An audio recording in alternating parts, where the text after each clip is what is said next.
히스기야 왕이 우리 지난주에 살펴본 것처럼 다윗의 전차에 따라서 선한 왕으로 하나님을 잘 섬겼다, 그렇게 성경이 얘기하고 있었어요. 근데 오늘 말씀 보니까 큰 공경에 처했죠, 그죠?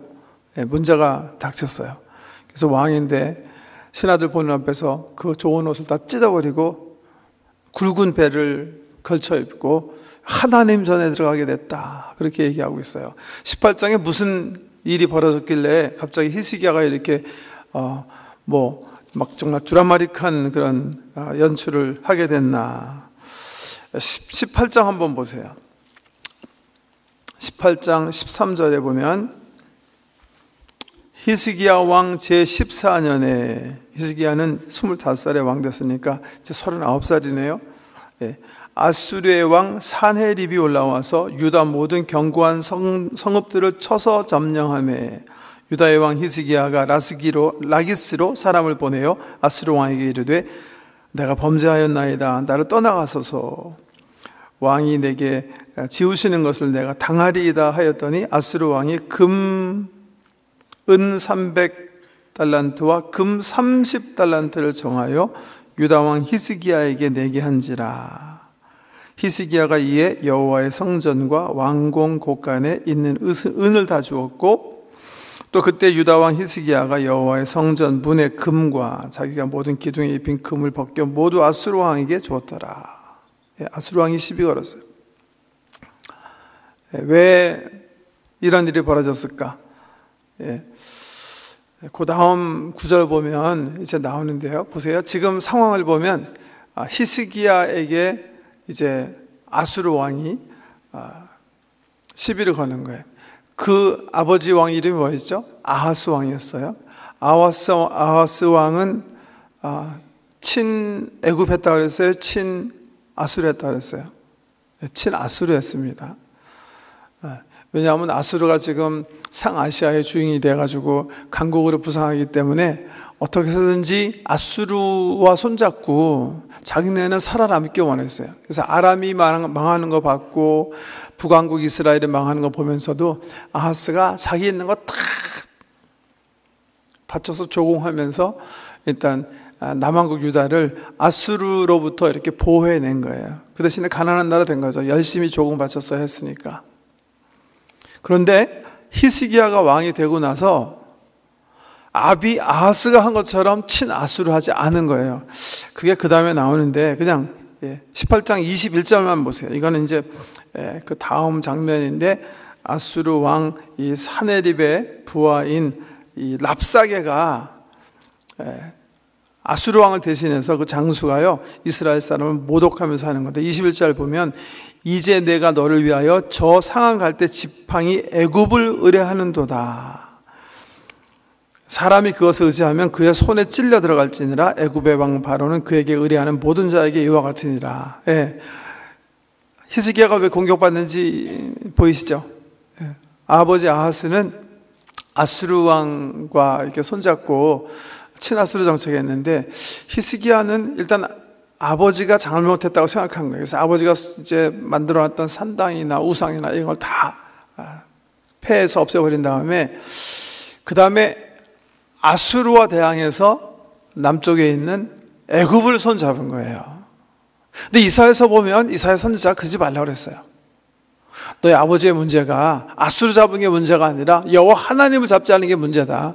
그러니까 너는 강국을 의지하려고 하지 말고 하나님을 의지해라, 이렇게 조언했는데, 히스기야가 아직 어리기 때문에 일단 이 못된 아수르, 자기 민족, 동족, 북쪽 이스라엘을 패망시켜버리는 아수르와 손잡지 않고 그 대신에 뒤에 있는 이 애굽과 손잡으면서 이제 아수르에 대항하려고 했던 거예요.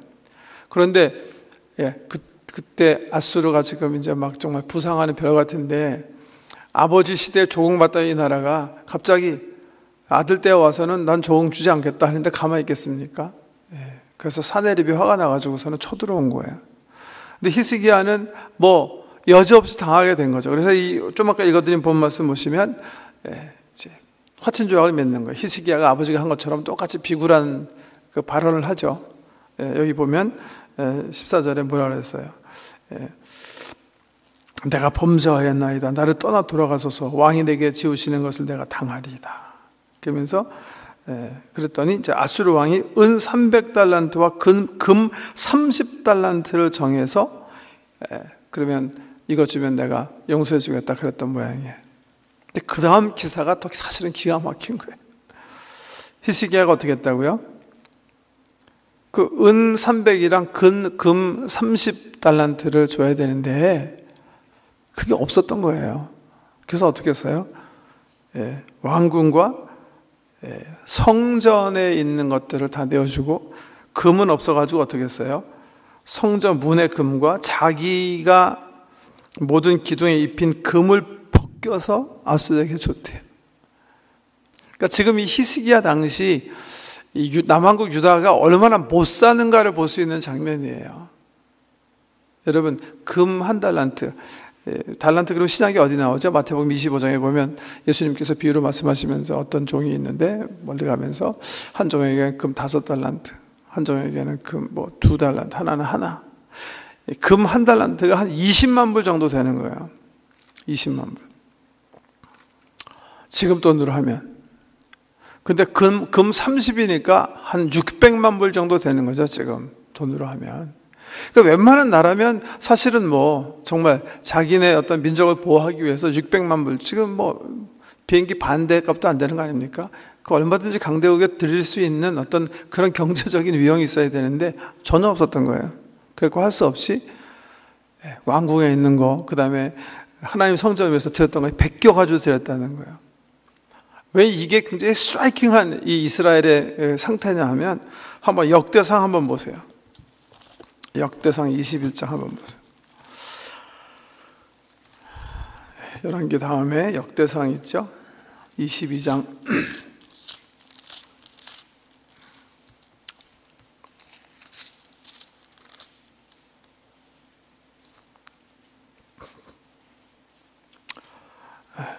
11절 말씀을 읽어드릴게요. 이제 내 아들아, 여호와께서 너와 함께 계시기를 원하며 내가 형통하여 여호와께서 내게 대하여 말씀하신 대로 내 하나님 여호와의 성전을 건축하며 여호와께서 내게 지혜와 총명을 주사 내게 이스라엘 다스리게 하시고 내 하나님 여호와의 율법을 지키게 하시기를 더욱 원하노라. 그때 내가 만일 여호와께서 모세를 통하여 이스라엘에게 명령하신 모든 규례와 법도를 삼가 행하면 형통하리니 강하고 담대하여 두려워하지 말고 놀라지 말지어다. 14, 이게 누가 얘기하시는지 아시겠죠? 다윗 왕이 이제 죽기 전에 사무엘을 축복하는 거예요.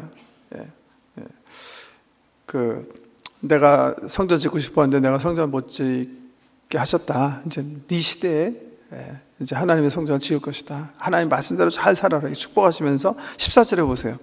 내가 환난 중에 여호와의 성전을 위하여 금 10만 달란트와 은 100만 달란트와 녹과 철을 그 무게를 달 수 없을 만큼 심히 많이 준비하였고 또 제목과 돌을 준비하였으나 너는 더할 것이 없으며. 다윗이요 그냥 성전 건축을 위해서 자기 개인이 헌금한 게 얼마라고요? 여기 보면 금 10만 달란트예요. 은은 100만 달란트였어요. 그렇게 다윗 시대와 솔로몬 시대에는 메소포타미아 문화와 이집트 문화를 어울러서 이스라엘이 최고의 국가를 부상한 거예요. 최고의 부와 영화를 드렸던 거예요. 근데 다윗이 개인적으로 드린 게 금 10만 달란트인데 지금 히스기야 시대에 와서는 어떻게 된 거예요? 이게 금 10만이 아니라 금 30달란트가 없는 거예요. 그래가지고서는 이미 발라놓은 기둥에 금을 베끼기 시작했다는 거예요. 그렇게 피폐한 환경 속에서 히스기야가 살아가게 되는 겁니다.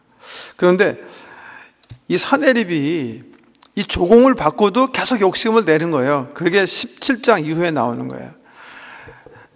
지금 이 조공 계약할 때는 사내립이 이제 유다 여러 성읍 돌아다니면서 점령하면서 압박했기 때문에 히스기야 왕이 할 수 없이 이제 화친조약 맺으면서 비굴하게 조공을 바친다고 그랬는데 거기에 머무르지 않고 17절에 보면 자 보세요. 아수르 왕이 다르단과 랍사리스와 랍사게로 하여금 대군을 거느리고 라기스에서부터 예루살렘으로 가서 히스기야 왕을 치게 하매 조공 받아 먹었는데 이 비열한 아저씨가 그냥 물러나지 않고 예루살렘을 압박해서 다시 공격하기 시작하는 거예요. 근데 보낸 장수가 여기 여럿인데 그 중에 대표적인 이제 그 다음부터 나오는 사람이 랍사게라는 사람이에요. 랍사게. 근데 이 사람이 어떤 사람인가 보세요. 19절에 이제 그 사람이 얘기하기 시작하는데, 랍사게가 그들에게 이르되 너희는 이 히스기야에게 말하라. 대왕 아수르 왕의 말씀이 내가 의뢰하는 이 의뢰가 무엇이냐? 내가 싸울 만한 계교와 용력이 있다고 한다마는 이는 입에 붙은 말뿐이라. 내가 이제 누구를 의뢰하고 나를 반역하였느냐? 이제 내가 너를 위하여 저 상한 갈대 지팡이 애굽을 의뢰하도다. 사람이 그것을 의지하면 그의 손에 찔려 들어갈지라. 애굽의 왕 바로는 그에게 의뢰하는 모든 자에게 이와 같으니라.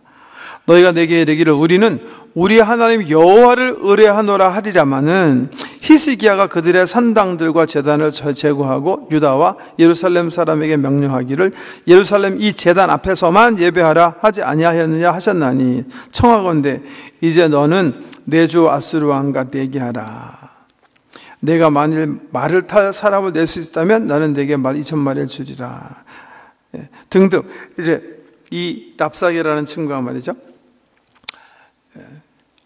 아수르 왕의 명을 받고 예루살렘을 포기한 다음에 큰 소리로 이스라엘을 모욕하는 거예요. 근데 히스기야는 사실은 이 사내립이 두려운 거예요. 그래갖고 이제 랍사게가 군대를 보냈을 때 백성들에게 명령했어요. 아무 말도 대답하지 말아라. 무슨 소리 하든지 그냥 잠자고 있어라. 군사들이 절대 대응하지 말아라. 그냥 무시하고 그냥 성 이렇게 안에 들어가갖고 우리는 그냥 살면 된다. 사실 이제 시간이 없어서 말씀드리거나 답보지 못하는데 히스기야는요, 친아수르 정책 버리고 친애굽하면서 나름대로 수비 전략을 폈어요. 예루살렘은 이제 동산 꼭대기에 있기 때문에 군대가 포위하면 물이 떨어지면 그냥 포위돼서 죽는 거잖아요. 그래가지고 이제 실로암에서부터 이렇게 시내를 파가지고 땅굴을 파가지고 예루살렘 성 밑에 이렇게 흘러 들어올 수 있도록 우리가 내년에 다시 한번 우리 이스라엘 성지 가려고 하는데 우리가 13, 14년 전인가요? 한번 갔을 때 그 히스기야가 파놓은 그 운물을 따라서 이렇게 물 수로를 이렇게 막 어두운 곳에 이렇게 걸어간 적이 있는데요. 그렇게 놓고서는 오케이, 포위하려면 포위해라. 우리는 끝까지 여기서 버티고 있을 거니까 뭐 그러면서 이제 있었던 것 같아요. 그런데 랍사게가 와가지고 막 이스라엘과 이스라엘 하나님 막 조롱하는 거예요. 그러니까 잠잠하던 신하들이 괜히 이제 걱정이 되는 게 하나 있었어요. 그게 뭐냐 하면 이 랍사게가 어느 나라 사람이에요? 아수르 사람이니까 아수르 나라 말로 하든지 그 당시 아람은 상권으로 모든 중동을 잡고 있었거든요. 그래서 그 당시 공용어는 아람어였거든요. 아람어로 했었으면 성중에 있는 이스라엘 백성이 못 알아들으니까 괜찮은데 이 사람이 보니까 어떻게 했어요? 유창한 유다 방언으로 욕을 하는 거예요. 보세요. 그래서 26절에 보면 hil기야의 아들 엘리야김과 셈나와 요아가 랍사게에게 이르되 우리가 알아듣겠사오니 청하건대 아람 말로 당신의 종들에게 말씀하시고 성 위에 있는 백성이 듣는 데서 유다 말로 우리에게 말씀하지 마옵소서. 랍사게는 그 당시 세계 공용어인 아람어만 잘할 뿐만이 아니라 이 사람은 언어의 천재였던 것 같아요. 사실 유다 조그만 나라이기 때문에 언어 배울 필요가 없는데 유창한 말로 할 수 있었던 것 같아요. 우리 교회 옛날에 임시당 연장하신 목사님 가운데 데이비스라는 목사님 계세요. 카나다 장로교단의 목사님이신데요. 우리 청회장도 한 20년 전에 하신 분인데 이분은 일본에 선교사로 파송됐어요. 그래갖고 불과 7년 일하셨거든요. 누굴 위해서 일했냐 하면 일본에 있는 우리 제일 동포, 우리 한국 분들 위해서, 한국 교회에서 일하신 분 7년 일했는데요. 갔다 왔는데 정말 한국말 잘해요. 그래서 우리가 이 사람은 정말 언어의 천재다. 언어에 정말 재능 있는 분이다. 우리 오래되신 교인들은 그분 설교하시는 거 드셨어요. 한국 사람까지 설교. 어떻게 이렇게 잘하시는지 몰라요. 근데 랍사게가 그런 친구였던 것 같아요. 아주 약소국가인데 그냥 유다 말로 그냥 그 방언으로 유창하게 막 이스라엘 군대 막 욕하고, 야, 너희가 아수르 왕을 거역해가지고 살아남을 것 같으냐? 아수르 왕 여태까지 거역해서 살아남은 나라가 있었냐? 너희 그렇게 바보들이냐? 너희가 여호와를 의지한다고? 하면서 막 욕을 하는 거예요. 그러니까 신하들이 제발 유다 말로 하지 말아 주십시오 하니까 27절에 랍사게가 그에게 이르되 내 주께서 내 주와 내게만 이 말을 하라고 나를 보내신 것이냐? 성 위에 앉은 사람들도 너희와 함께 자기의 대변을 먹게 하고 자기의 소변을 마시게 하신 것이 아니냐 하고, 랍사게가 드디어 일어서서 유다 말로 크게 소리질러 불러 이르되 너희는 대왕 아수르 왕의 말씀을 들으라. 왕의 말씀이 너희는 히스기야에게 속지 말라. 그가 너희를 내 손에 건져내지 못하리라. 또한 히스기야가 너희에게 여호와를 의뢰하라 함을 듣지 말라. 그가 이르기를 여호와께서 반드시 우리를 건지실지라 이 성읍이 아수르 왕의 손에 함락되지 아니하게 하시리라 할지라도 너희는 히스기야의 말을 듣지 말라. 아수르 왕의 말씀이 너희는 내게 항복하고 내게 나오라. 그러면 너희는 각각 그의 포도와 부화과를 먹고 또한 각각 자기의 우물을 마실 것이다. 네. 이스라엘의 군대를 모욕하고 하나님을 모욕하는 일을 해요. 네. 좀 이렇게 건너뛰어서요. 33절에 보세요. 민족의 신들 중에 어느 한 신이 그의 땅을 아수르 왕의 손에서 건진 자가 있느냐? 하맛과 아르밧의 신들이 어디 있으며 스발 와임과 헤나와 아와의 신들이 어디 있느냐? 그들이 사마리아를 내 손에서 건졌느냐? 민족의 모든 신들 중에 누가 그의 땅을 내 손에서 건졌기에 여호와가 예루살렘을 내 손에서 건지겠느냐 하셨느니라. 아수르 왕을 랍사게가 전하면서 내가 여태까지 여러 민족을 쳤는데 그 민족의 신들이 한 사람 한 신도 그들의 민족을 구원하지 못했는데 너희 그 로컬 하나님, 이스라엘의 지방의 하나님인 여호와가 너희를 구원할 거라고 생각하는가? 아수르 왕인 나에게 그 시골 신이 도전할 수 있다고 생각하는가? 여호와 하나님 보독하는. 이 말을 듣고 히스기야가 어떻게 했다고요? 히스기야가 자기 옷을 찢어요. 아버지같이 할 수 있었어요. 아하스 왕처럼 정말 큰일 났다 하고 다시 나가고 머리 굽히고 조공 바치고 이제부터는 내가 당신의 아버지라고 섬기겠습니다. 뭐든지 말씀하시면 제가 그대로 섬기겠습니다. 그렇게 할 수 있어요. 히스기야가요, 이 랍사게가 하나님 우롱하는 소리를 듣고 자기 옷을 찢고 굵은 배를 두르고 어디로 갔어요? 여호와의 전에 들어가요. 여호와의 전에 들어가요. 그리고 거기서 주님 앞에 나가서 기도해요. 군인 찾아가 부하들에게 야, 군대를 더 모아라 할 수 있었어요. 그러지 않았어요.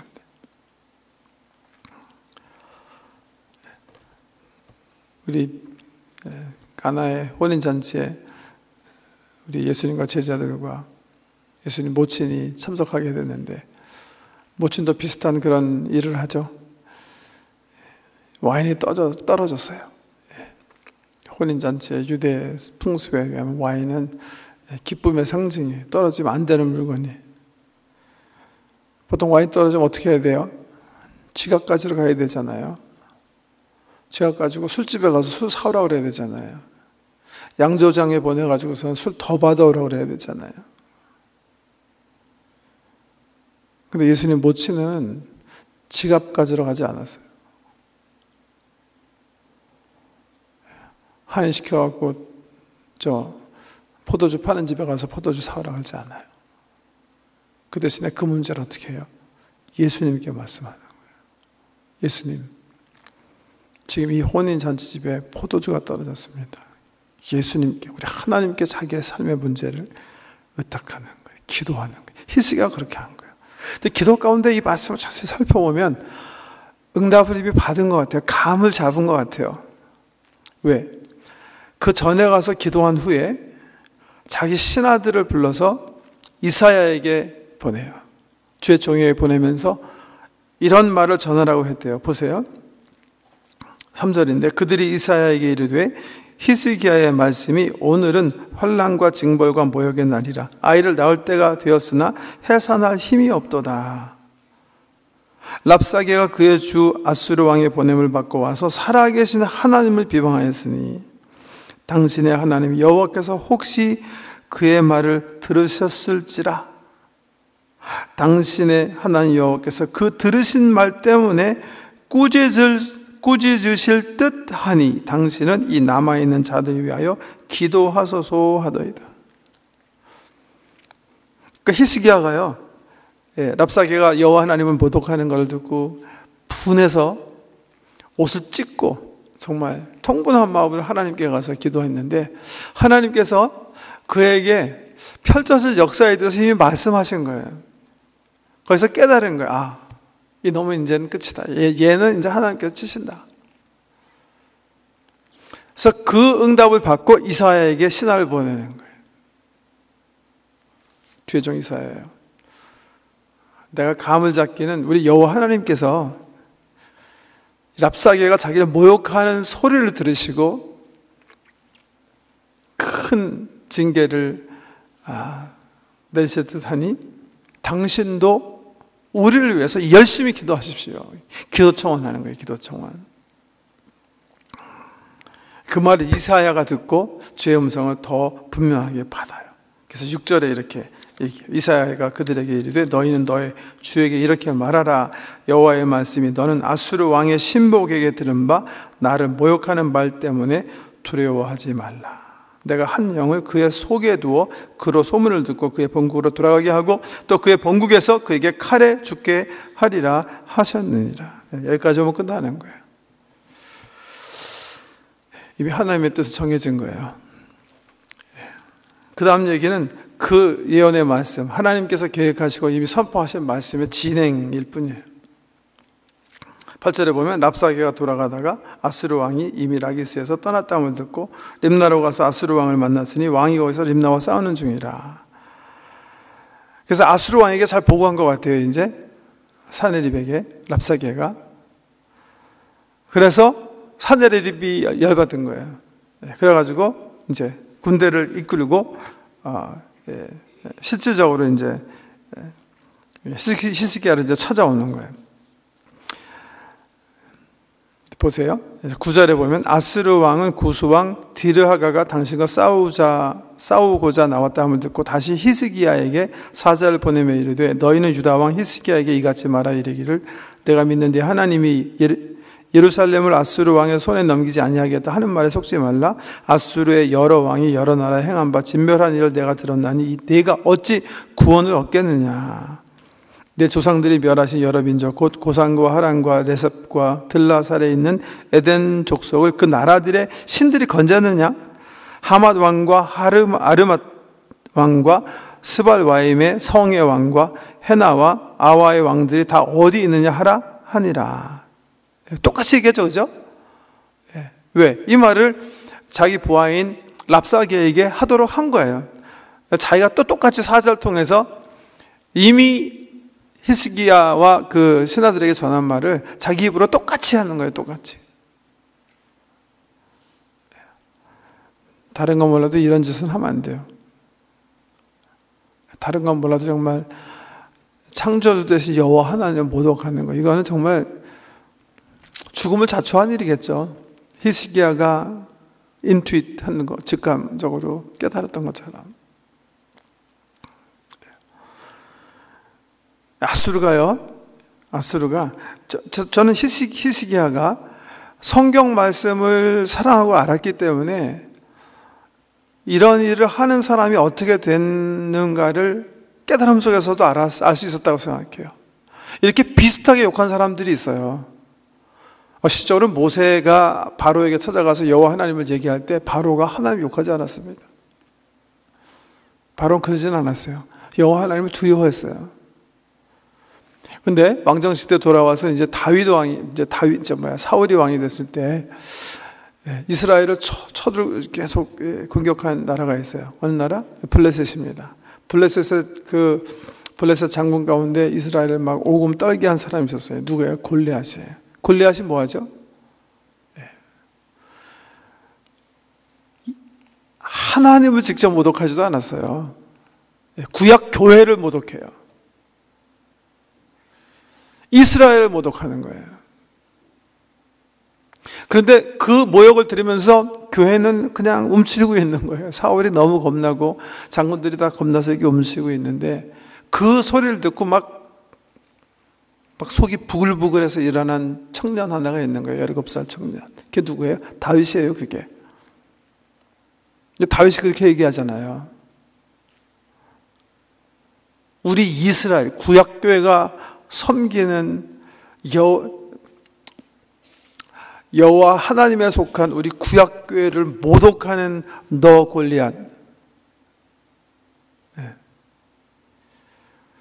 너는 칼과 단창으로 내게 나오지만 나는 이스라엘 여호와 하나님의 이름으로 내게 나간다. 그래가지고선 이 막 골리앗 이마에 그냥 조약돌을 박지 않습니까, 여러분? 히스기야는 그 역사를 알고 있었을 거예요. 창조주 하나님 모욕하는 지도자들의 말로가 뜻하는 거, 역사를 배워서 잘 알았을 거예요. 감 잡을 수 있었을 거예요. 야, 산입 랍사게 제대로는 끝이다 이제. 근데 이사야가 컨펌하는 거예요. 컨펌. 하나님의 말씀이 제대로는 끝났다고 하신다. 그 말씀을 받았는데 사내립이 다시 똑같은 언어로 사신 우리 하나님을 모독하는 거예요. 아수르 왕도 공부를 열심히 한 왕이면 이런 바보 같은 짓 안 할 거예요. 왜? 그 선한 가운데 하나님 앞에 겸손했기 때문에 자기도 살아남고 자기 제국을 건진 왕이 있어요. 어느 시대요? 자기보다 한 150년 전 요나 시대. 아수르가 상아시아를 차지하면서 점점 부강해지고 있을 때 하나님께서 이 아수르를 치기 원하셨어요. 니느웨를 때려치기 원하셨어요. 그런데 회개할 기회를 주기 원하셔서 요나 선지자를 세워서 보내세요. 요나는 가기 싫었지만 고레벳 속에 들어간 후에 이제 가서 메시지 전하죠. 근데 놀랍게 아수르에 있는 그 메시지를 들은 시민들 뿐만이 아니라 짐승들도 회개했다고 그러고 그 소식을 듣고 왕이 아주 그냥 즉시 베옷을 입고 주님 앞에 앉아서 금식하면서 회개했다고 그랬어요. 그거 이 아수르 왕이 자기 선왕의 역사를 제대로 공부했었으면 알았을 거예요. 살 수 있는 길이 있다는 걸 알았을 거예요. 근데 공부 안 한 왕이에요, 이런 사람들. 그래서 이제 여호와 하나님은 모독하는 거예요. 14절 이하에 보세요. 히스기야는 사실 이때는 벌써 이제 이게 하나님의 사람들이라면 여기서 벌써 승리의 그 스멜, 냄새를 다 맡으면서 살아야 돼요. 저는 히스기야가 벌써 14장의 이 모습을 보면 벌써 승리를 다 감잡고 아주 여유 있게 나가서 기도하는 거다. 저는 그렇게 생각해요.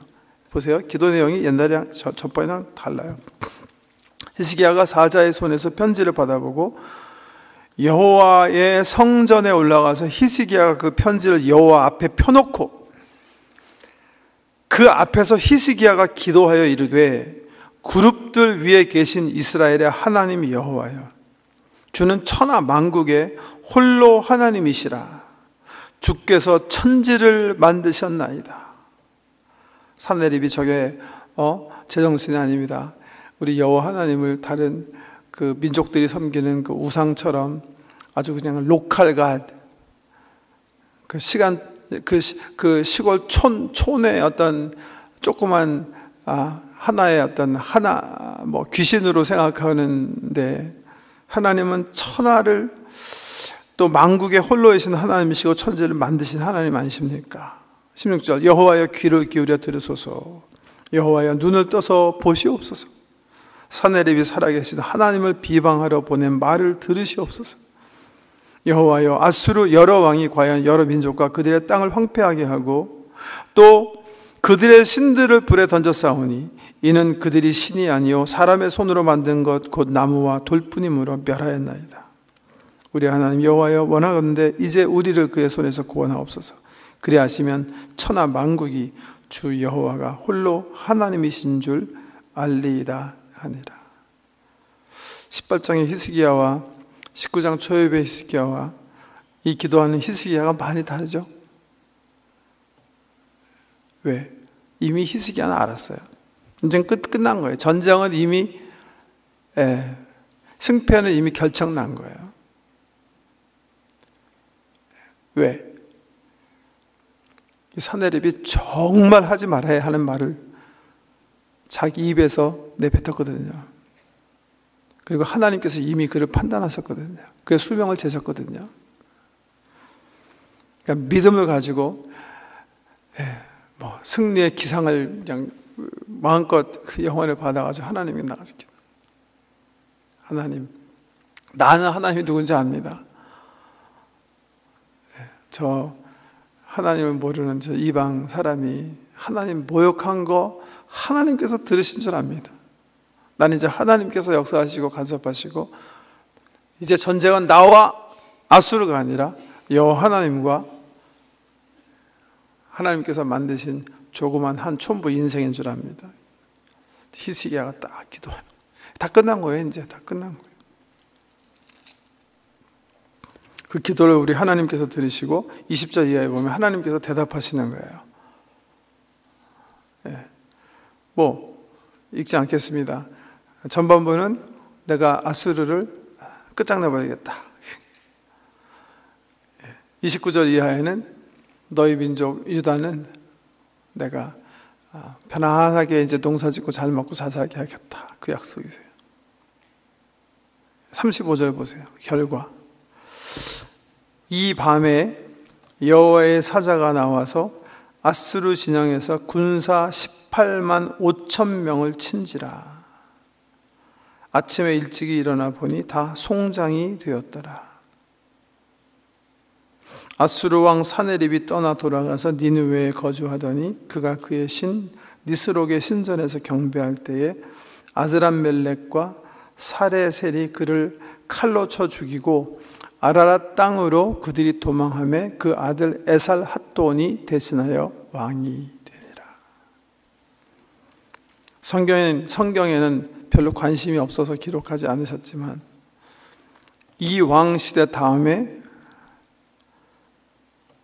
아수르는요, 바벨론 나라에 의해서 607년에 나라의 흔적도 없이 사라지던 거예요. 아수르 말씀드린 것처럼 우리 인류 역사 가운데 메소포타미아 상류 지방에 형성된 아주 강대한 국가였는데요. 이집트처럼, 이집트도 굉장히 강성했지 않습니까? 모세 이전 시대에 이 나일강 문명을 중심으로 멋있게 정말 이렇게 강대국으로 성장했는데 이 나라는 자기 영토를 범하지 않았어요. 이디오피아를 잡아먹거나 유다를 잡아먹고 통치하려고 하지 않았어요. 강대국을 조공받는 데서 만족했는데 이 아수르는 인류 역사 가운데 처음으로 제국주의를 지향한 나라예요. 다른 하나님께서 정하신 민족의 경계를 넘어서 다른 민족을 통치하려고 했고 삼키려고 했고 강압하려고 했던 민족이에요. 그 지경이 애굽 경계에서부터 인도까지 이르는 거대한 상아시아의 주인이었어요. 그런데 이 사네립의 여호와를 모독한 이 말 때문에 하나님께서 하루아침에 치시는 거예요. 그게 기록한 대로 18만 5천.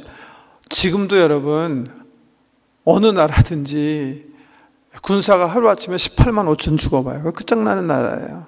근데 이 당시는 말할 것도 없죠. 어떻게 죽었을까? 성경에 나와 있지 않은데 헤로도토스라는 로마의 역사가는 패스트다. 하나님께서 이 교만한 아수르를 치시기 위해서 쥐를 통해서 전염병을 일으켰다. 그렇게 기록하고 있어요. 그래서 요세푸스라는 유대의 역사가도 헤로도토스 역사 이권을 자신의 책 유대 고대사에 언급하면서 이렇게 얘기해요. 하룻밤에 수많은 쥐떼가 나타나 아수르 군의 활과 그 밖의 무기를 갈기갈기 쪼아 놓았다. 랍사게가 이끄는 그의 부대가 전염병으로 인해 큰 어려움에 직면해 있는 것을 보았다. 왜냐하면 신께서 그의 군대에 무서운 전염병을 내리셔서 성을 공격하는 첫날 밤에 18만 5천 명이나 되는 병사들이 그 속에는 지휘관과 장교들도 포함되어 있었는데 죽었기 때문이다 라고 기록하고 있습니다. 군대가 죽었기 때문에 산헤립은 니느웨로 돌아갈 수밖에 없었고, 정말 초라한 장수 왕이 돼서 돌아오는 아비를 보고요, 아이들이 그를 쳐 죽여요. 왕위를 찬탈하는 거죠. 그 다음 때에 바벨론에 의해서 607년에 아수르는 제국 시대를 마감하고 끝장이 납니다. 시적으로 우리 예언서 가운데서는, 선지자서 가운데서는 나훔 선지자가 얘기하고 있죠. 나훔 선지자. 하나님께서 물 홍수로 니느웨를 덮으시리라 나훔이 예언하는데, 정말 역사상의 흔적도 남김없이 사라져 버립니다. 그래서 혹간에 어떤 분들은 이 아수르가 정말 이렇게 고고학적인 관점에서 찾을 수 없었기 때문에 이거 좀 성경에서 꾸며낸 얘기 아닌가 그랬는데, 제가 연도수 정확하게 기억하지 못하겠는데요, 지금부터 한 100년 전에 고고학자가 이 니느웨 부근에 막 뭐라 그러죠? 이 모래 이렇게 묻혀 있는 니느웨를 발견했죠. 그 흔적을 정말 이렇게 열어보니까 나훔 선지자께서 얘기하신 것처럼 물이 덮쳐가지고 그냥 그 성을 다 쓸어버린 거예요. 두 가지 기억하고 가세요. 첫 번째, 정말 스투피한 사람은 뭐예요? 시편 기자가 얘기한 것처럼 우리 여호와 하나님을 어리석은 자가 그 마음에 여호와 하나님이 없다, 여호와 하나님 없다 하는 것도 정말 어리석은 건데, 정말 풀리시한 사람, 정말 어리석은 사람은 뭐예요? 산헤립이랑 랍사게 같은 놈들이에요. 여호와 하나님을 모독하는 거예요. 골리앗처럼 하나님께서 끔찍이 아끼고 사랑하는 성도들을 모독하고 욕하는 거예요. 교회를 욕하는 거예요. 성경에서 말씀하시는 역사를 살펴보면 You don't want to do that. 끝이 안 좋아요.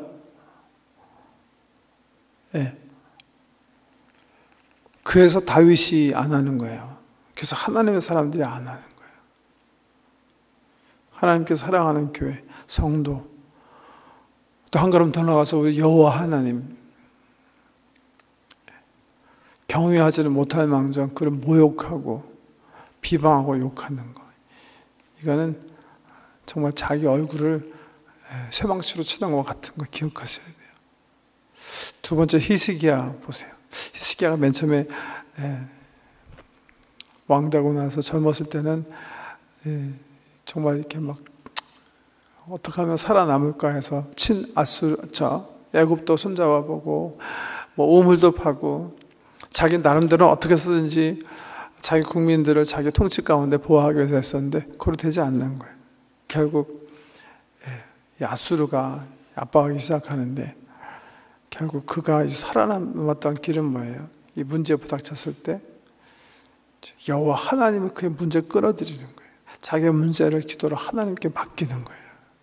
하나님께서 간섭하시도록, 하나님께서 응답하시도록, 하나님께서 내 삶에 개입하시도록, 하나님께서 내 삶에 개입하시고 하나님께서 나와 함께 하시면 그 다음에 모든 것은 이제 정리되기 시작하는 거예요. 그 다음에 자신 가지고 믿음 가지고 평화롭게 히스기야처럼 군사가 나를 진치고 나를 죽이려고 하더라도 내 영혼이 이미 여호와께서 나와 함께, 아니 내가 여호와 편에 서 있다는 걸 알기만 하면 두려울 거 없습니다. 이미 성편이 결정된 거니까. 오늘 여러분 가운데서도 지금 이 히스기야가 경험했던 것처럼 삶의 문제에 부닥쳐서 지금 이렇게 막 공격 가운데 공격받는 그런 어려운 환경 속에 계신 분이 계실 거예요. 두려워하지 마시고 우리들의 삶에 우리 여호와 하나님을 끌어당기세요. 우리 기도할 수 있으니까 두려워할 거 없어요. 하나님께서 내 삶에 찾아와 주시고 내 삶의 문제를 풀어주십시오. 히스기야처럼 통분하는 마음 가지고 정말 울부짖으면서 우리 하나님께 나갈 때 하나님께서 우리를 도와주시고 구원해 주실 줄 믿으시기 바랍니다. 우리 말씀 붙잡고 잠시 기도하기 원합니다. 혹시 정말 히스기야처럼 이렇게 지금 우겨싸움을 당하고 어떻게 피해 나가야 될지 내 지혜로 내 힘으로 하려고 했는데 안 됐기 때문에 더욱더 이렇게 공경에 처한 분들 계실 텐데, 히스기야가 마지막에 정말 한계 상황에 도달해서 옷을 찢고 베옷 입고 하나님께 나가서 울부짖었을 때 하나님 그거 들어주시고 응답해 주시고 히스기야도 살고 민족도 살게 하신 것처럼 주님 동일한 은혜로 나와 함께 해 주십시오. 우리 마음 담아서 주께 기도하기 원하고요. 아시는 대로 저는 금요일부터 시작해서 한 20일간 LA, 중국 금수 그리고 북한 평양에 가서 여러 가지 일들을 돌보고 돌아오게 됩니다. 부족한 종 주 성령님께서 함께 해주시고 기도하고 소망하고 원하는 것보다 더 큰 은총 가운데 응답도 받고 비전도 얻고 사역도 감당하고 돌아올 수 있도록 기도해 주시기 바랍니다. 우리 3분 동안 통성으로 기도한 다음에 축도하겠습니다.